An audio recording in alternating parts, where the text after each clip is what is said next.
Torch बेचने वाले।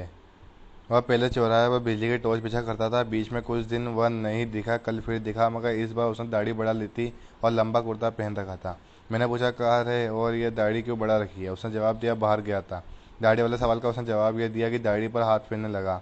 मैंने कहा, आज तुम टॉर्च नहीं बेच रहे हो? उसने कहा, वह काम बंद कर दिया। अब तो आत्मा के भीतर टॉर्च जल उठा है। ये सूरज छाप टॉर्च अब व्यर्थ मालूम होते हैं। मैंने कहा, तुम शायद संन्यास ले रहे हो। जिसकी आत्मा में प्रकाश फैल जाता है वह इसी तरह हरामखोरी पर उतर आता है। किससे दीक्षा ले आए? मेरी बात से उसे पीड़ा हुई। उसने कहा, ऐसा कठोर वचन मत बोलिए। आत्मा सबकी एक है। मेरी आत्मा को चोट पहुंचाकर आप अपनी ही आत्मा को घायल कर रहे हैं। मैंने कहा, यह सब तो ठीक है, मगर ये बताओ कि तुम एकाएक ऐसे कैसे हो गए? क्या बीवी ने तुम्हें त्याग दिया? क्या उधार मिलना बंद हो गया? क्या साहूकारों ने ज़्यादा तंग करना शुरू कर दिया? क्या चोरी के मामले में फंस गए हो? आखिर बाहर का टोच भीतर आत्मा में कैसे घुस गया?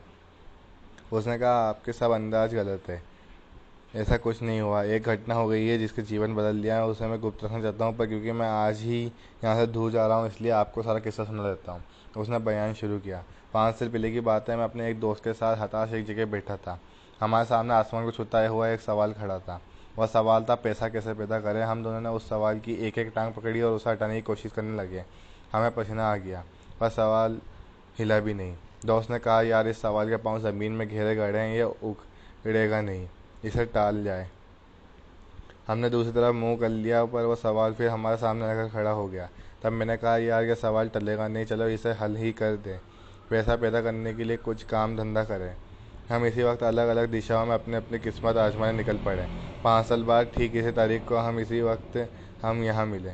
दोस्त ने कहा, यार, साथ ही क्यों ना चले? मैंने कहा, नहीं। किस्मत आजमाने वालों की जितनी पुरानी कथाएं मैंने पढ़ी है, सबके वो अलग अलग दिशा में जाते हैं। साथ जाने में किस्मतों के टकरा कर टूटने का डर रहता है।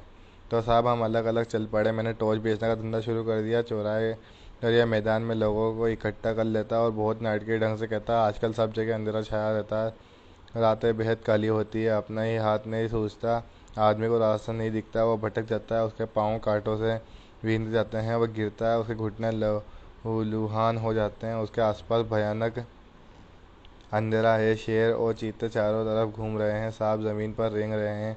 अंधेरा सबको निगल रहा है। अंधेरे में भी घर भी है। आदमी रात को पेशाब करने उठता है और सांप पर उसके पाँव पर पड़ जाता है। सांप उसे डस लेता है और वो मर जाता है। आपने देखा ही सांप कि लोग मेरी बात सुनकर कैसे डर जाते थे। भर दोपहर में वह अंधेरे के डर से कांपने लगते हैं। आदमी को डराना कितना आसान है।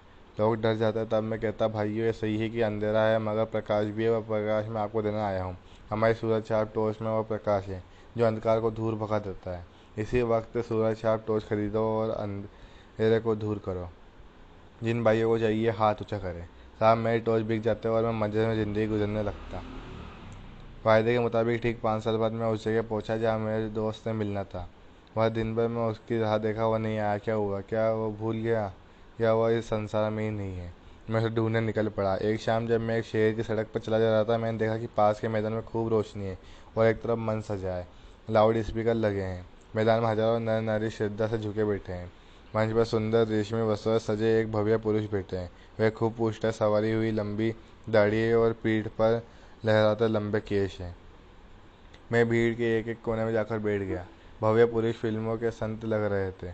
उन्होंने गुरु गंभीर वाणी में प्रवचन शुरू किया। वे इस तरह बोल रहे थे जैसे आकाश के किसी कोने में कोई रहस्यमय संदेश उनके कान में सुनाई पड़ रहा है, जिसे वे भाषण दे रहे हैं।